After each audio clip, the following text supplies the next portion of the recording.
estava para o fazer comparecer. Nessa mesma noite, estava Pedro dormindo entre dois soldados, ligado com duas cadeias, e os guardas diante da porta guardavam a prisão. Repita comigo, diga: Pedro dormia. Ok, versículo 7. E eis que sobreveio o anjo do Senhor, e resplandeceu uma luz na prisão, e tocando a Pedro no lado, despertou, dizendo: levanta-te depressa.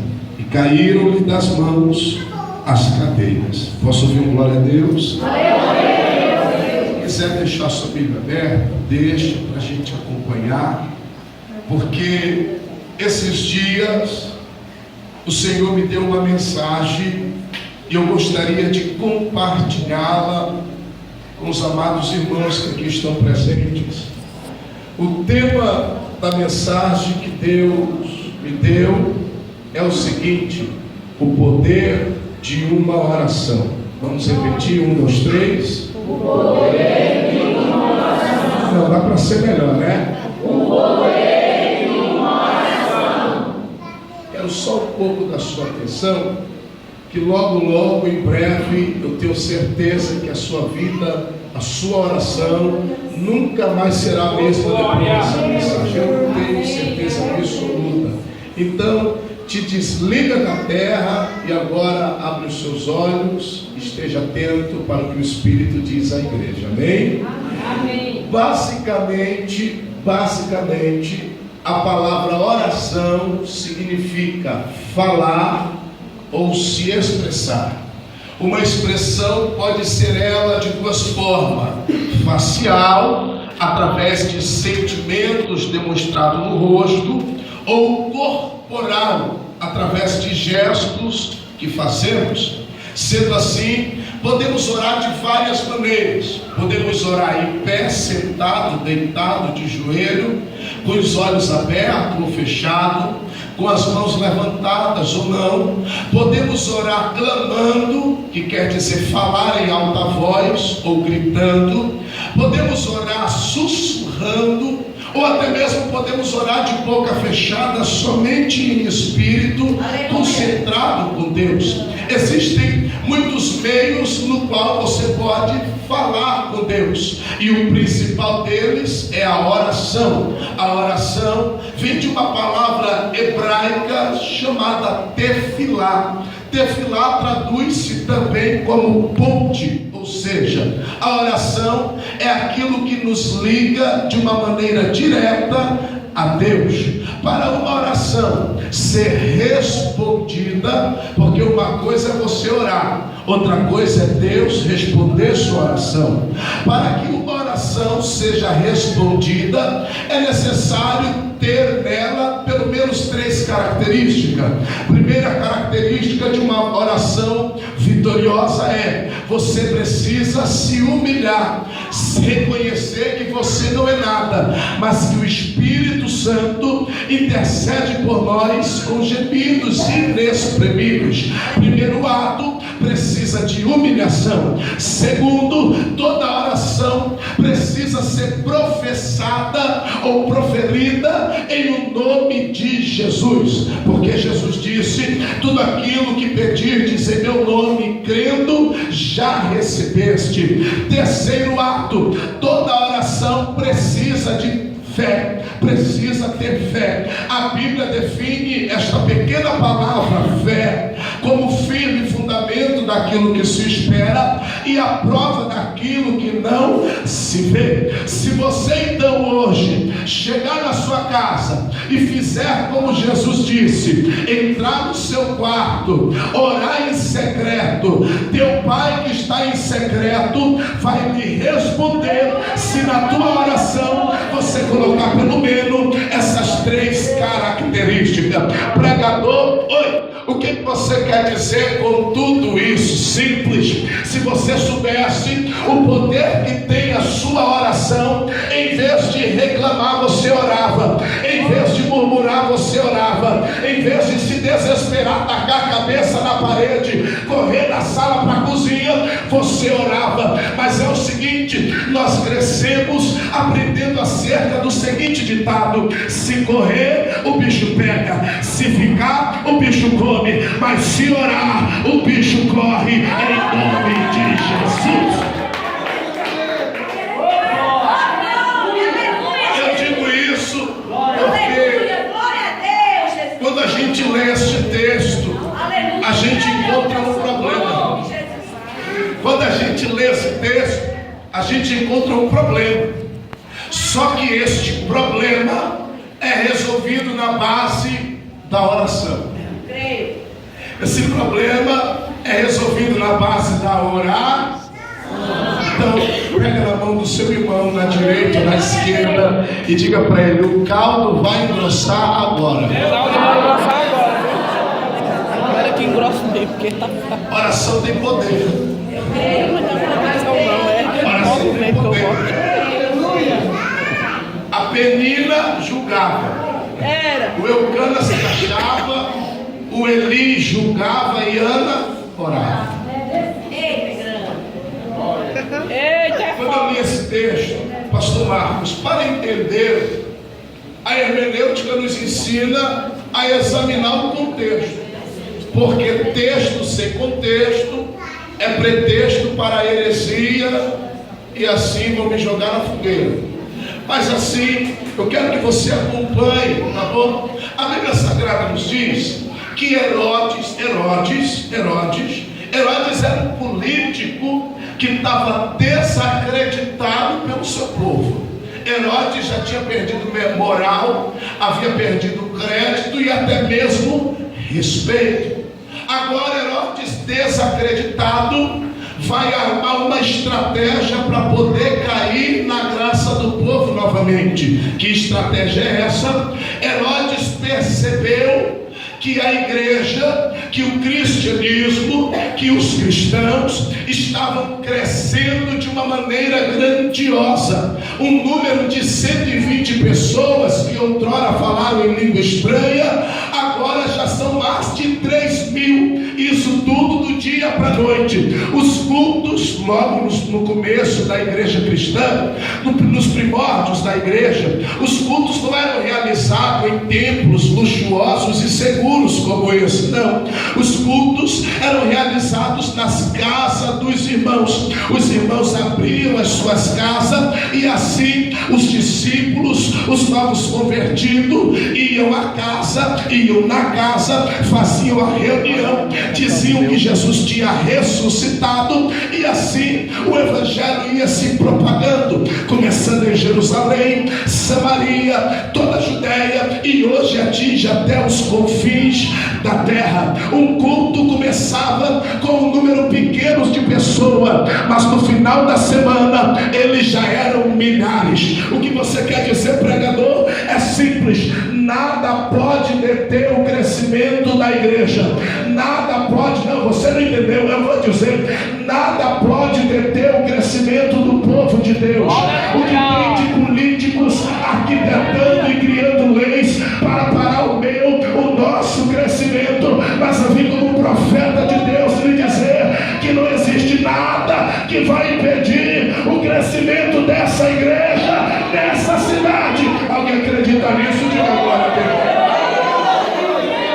Aí Herodes percebeu que o único meio de cair na graça do povo era perseguindo esta nova religião. Então Herodes agora vai mandar prender Tiago, e depois de prendê-lo, Herodes manda matar. Tiago agora vai ser morto ao fio da espada, vai ser decapitado, vai perder a cabeça, e quando Tiago morre, os judeus se alegram.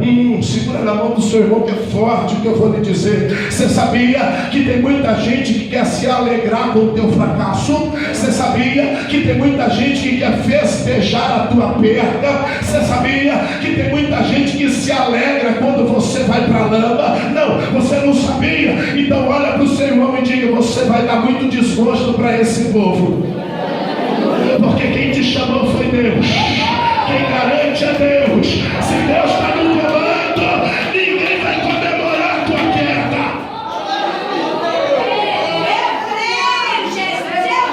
Herodes mata Tiago. água, aí Herodes cai na graça.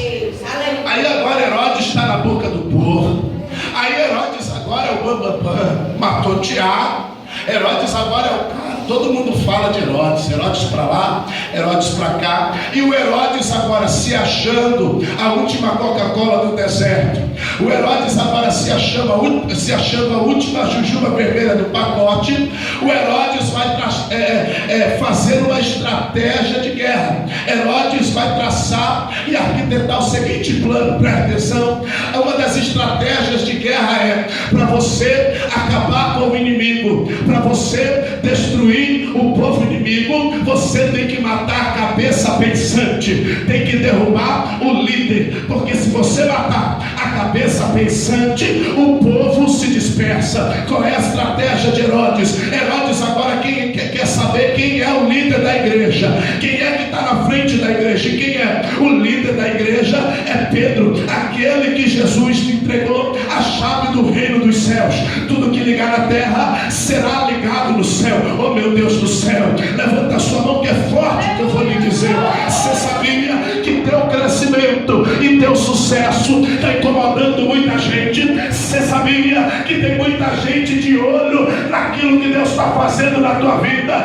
Não, eu não sabia, pregador. Então fique sabendo que tem muita gente que não dorme direito à noite, preocupado com o que Deus está fazendo na tua vida. Mas eu vim ser boca de Deus para levanta a mão, levanta a mão, levanta a mão, levanta a mão, levanta a mão, levanta a mão. É só para quem crê. Quem não crê vai ficar de boca calada. O que você quer dizer, pregador? Toma o que doer, custe o que custar, continua pregando, continua fazendo o que tu sabe fazer. Esse povo invejoso vai morder a língua, vai provar do próprio veneno, mas Deus não vai deixar você morrer. Alguém acredita nisso de verdade?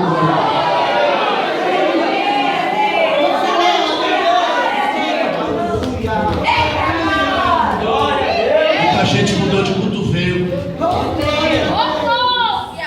Aí como não pode parar, vai tentar te matar. É por isso que tenta puxar tapete.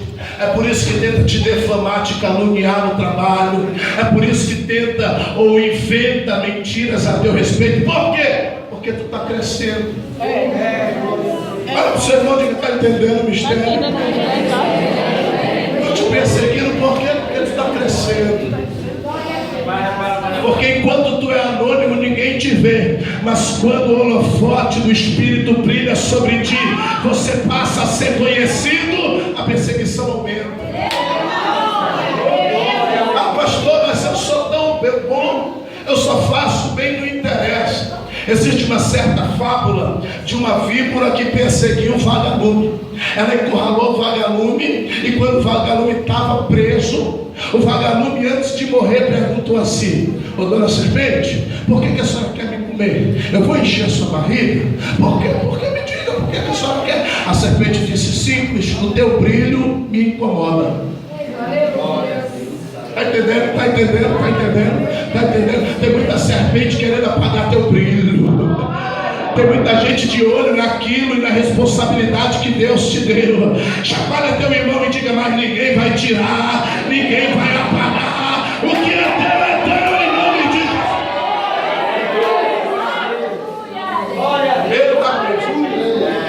Pedro é o líder da igreja cristã primitiva. E uma das histórias que podemos destacar acerca de Pedro, acerca do líder, é aquela história bem conhecida de Lucas 5, intitulada como a pesca maravilhosa. Vamos repetir: 1, 2, 3. A pesca maravilhosa. Essa história é bem conhecida porque Jesus está passeando, ou melhor, está andando pela beira da praia.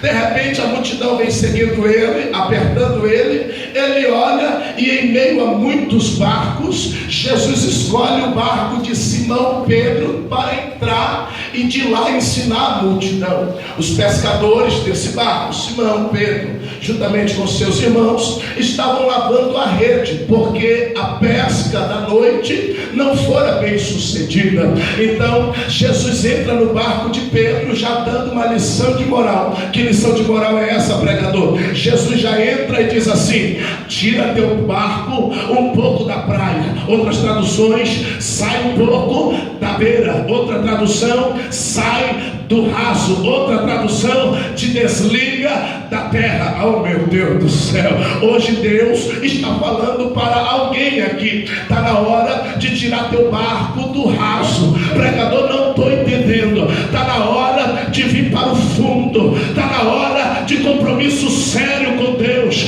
Tem pessoas aqui que podem ser melhor do que isso, mas está com o barco na beira. Tem pessoas aqui que podem dar o seu melhor, mas está com a vida espiritual na superfície. Hoje Deus te chama para ir para o meio, para ir para o fundo. Tira seu barco da terra.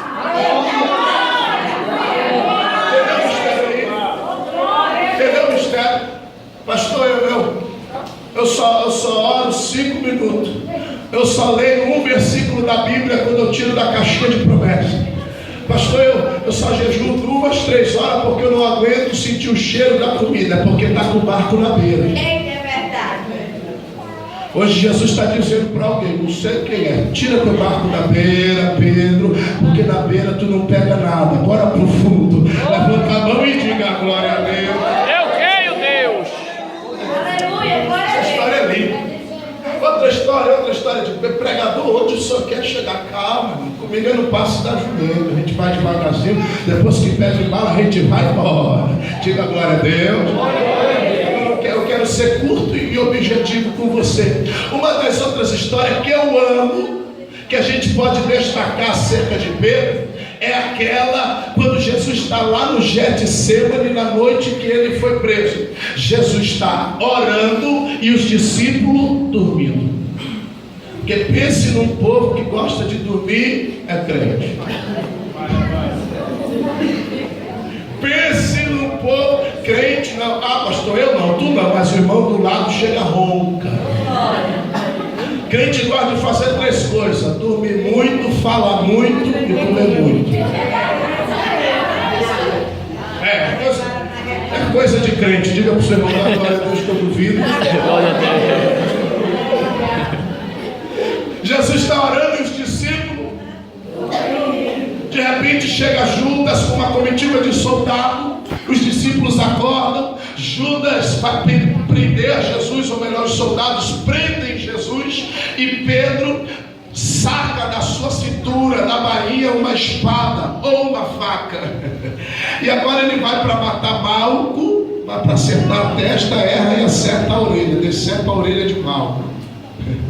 Aí eu fiquei me perguntando, meu Deus, 3 anos andando com Jesus e a faca na cintura. Eita! 3 anos andando com Jesus, mas Estou entendendo tudo. guardadinho. Está entendendo o mistério? Tem gente Aleluia. que é crente há 3, 4, 5 anos, mas a faca está lá guardada. Ainda guarda a maldição, ainda guarda a imundície. Aí Deus me manda te dizer, está guardando para quê? Se guarda é porque quer usar. Joga fora isso, rapaz. Te lembra desse negócio? Isso é maldição. Levanta a mão e diga glória a Deus. Porque se guarda é porque quer usar. Tem gente que é crente há 3, 4, 5 anos, mas o CD de samba, de pagode, de forró está lá.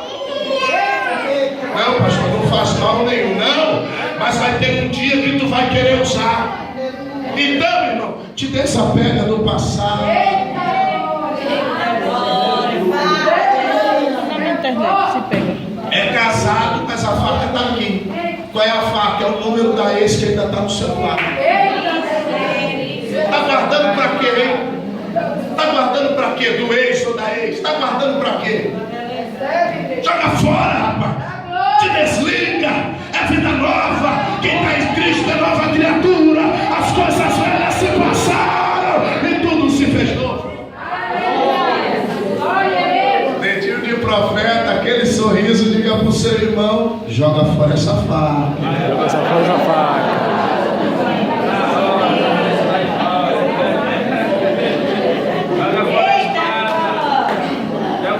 Agora aqui